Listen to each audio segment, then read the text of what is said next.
think that with that comes a very promising future for Seth Rollins, who is definitely a future WWE champion. Losing matches to Dean Ambrose left and right, you know he's got to be promised something, and that will probably happen at the Battleground pay-per-view. Now, something to take into consideration about this Sunday is, yes, even though the champion Dean Ambrose was drafted exclusive to SmackDown, that could change, and Seth Rollins could emerge victorious in the match with Roman Reigns and Dean Ambrose, because of how Roman Reigns, of course, is going to be put on the back burner, expected to be with his return on Sunday.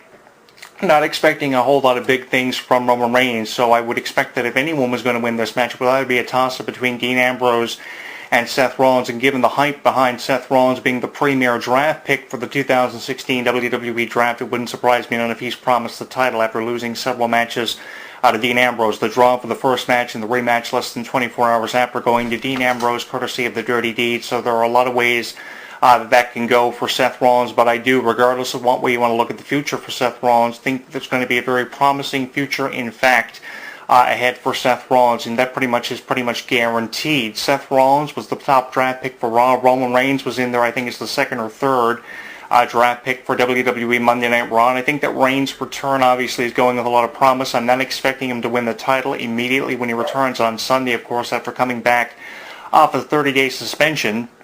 And of course, I was never the biggest Roman Reigns fan, so what did you expect from me to really praise up Reigns after, of course, failing a drug test and having to suffer from a punishment of a 30-day suspension? That was just rewarding a fault if you were to give Reigns the championship. So that doesn't go with me without saying that Reigns will have a promising future. And I'm not saying that Reigns will not have a promising future. I just don't think his future details him winning the WWE Championship in the fall of the Battleground on Sunday. If anyone's coming out of this match as champion, you can pretty much bet that it's going to be either Seth Rollins or Dean Ambrose. But Reigns was the second or third draft pick for Monday Night Raw. Really big fan of Reigns being drafted to Raw, because this is the first time that Reigns will really have a significant amount of pressure on him, and let's see if he can carry that pressure on his shoulders. We'll find that out in the next several months. Brock Lesnar, big fan of Brock Lesnar going to Monday Night Raw. Brought me back to 2002 when Lesnar was one of the top picks by Ric Flair and Vince McMahon in the draft lottery from 14 years ago. Really brought back fond memories of the initial draft in 2002 from 14 years ago. Brock Lesnar going to Monday Night Raw and Randy Orton going to SmackDown. I'll touch on that and how that match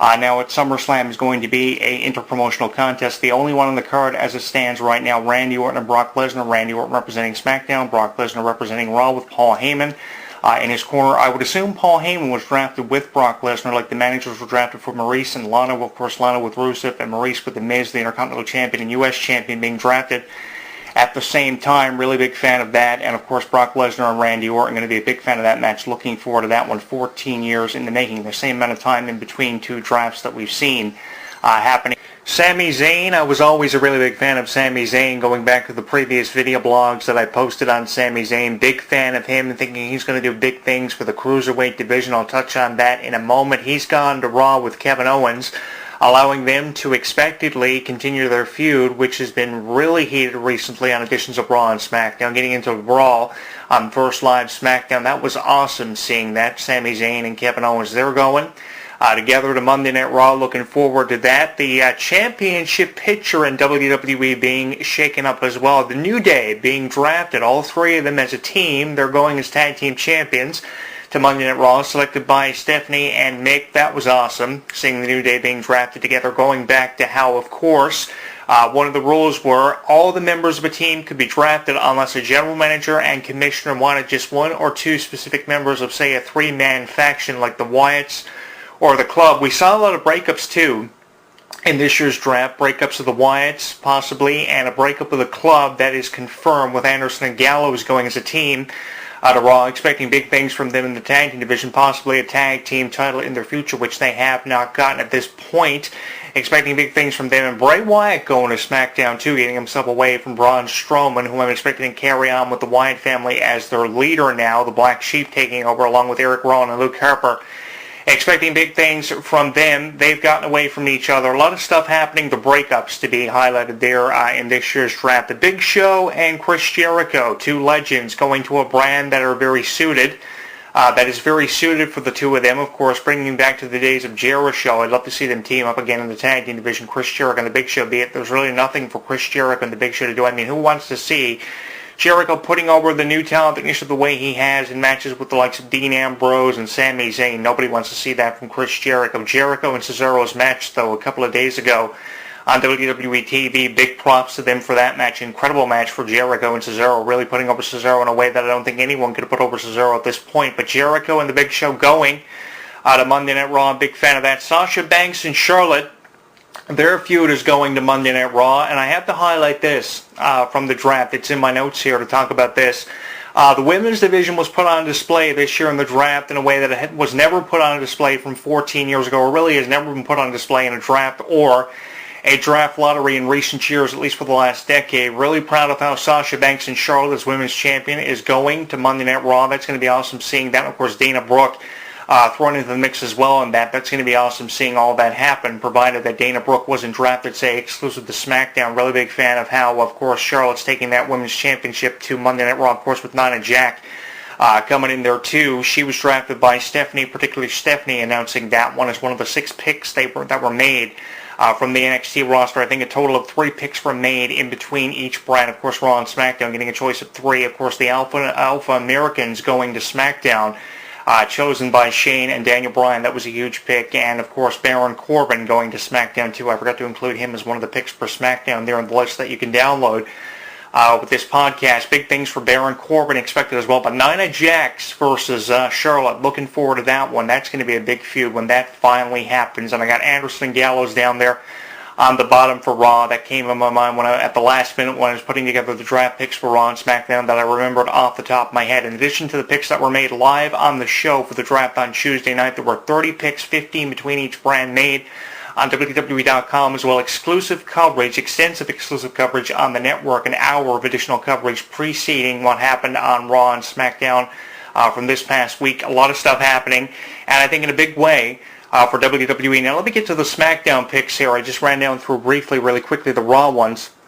The top pick for SmackDown, like Seth Rollins was for Raw, was Dean Ambrose. That was to be expected because SmackDown did need something because their star power was really lacking from the draft. The star power comes for SmackDown from Randy Orton and John Cena, especially with Randy Orton and Brock Lesnar having this now cross-branded match interpromotional contest, the first that we've seen in a very long time, taking us back to the days of Brock Lesnar and Goldberg from WrestleMania 20 and The Undertaker versus Kane.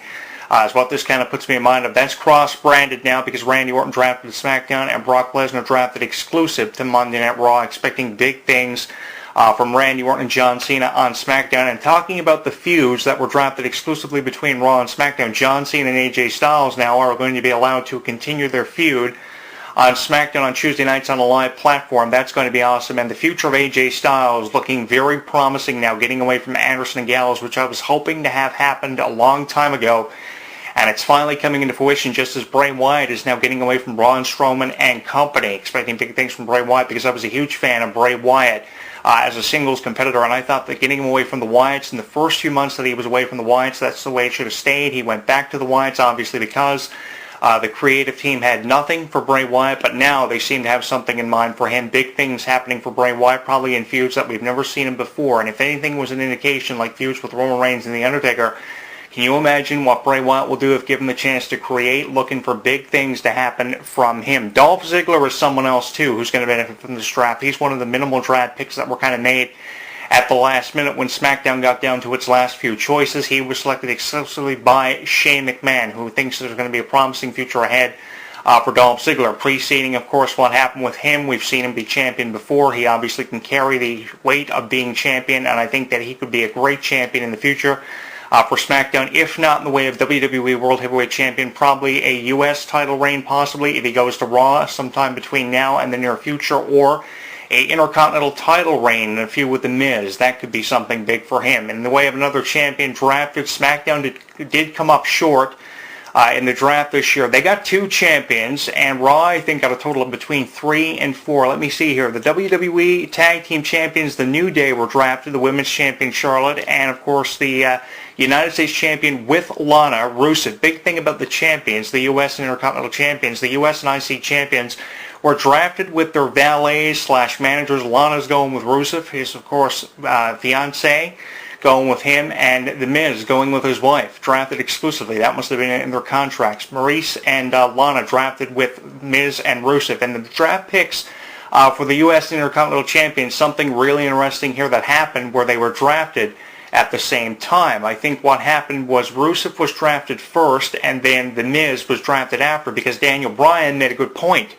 They needed the championship. They needed the Intercontinental title, and they got it with The Miz. So that's going to be a really big thing, what happens with The Miz, and possibly Dolph Ziggler versus The Miz for that IC championship is what I'm looking at there. And there were additional picks also made for SmackDown, like Baron Corbin, and an additional 15, of course, made in the 30 that were drafted on WWE.com and on the network with the additional hour of coverage. Now, I did write down a couple of highlights from this year's draft. Mick Foley and Daniel Bryan selected as the GMs by the commissioners Shane McMahon and Stephanie McMahon.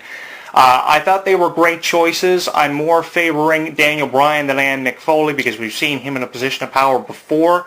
I want to see what Daniel Bryan can do and how long Daniel Bryan will be general manager, given that Shane allows that Mick Foley will be gone within 6 months.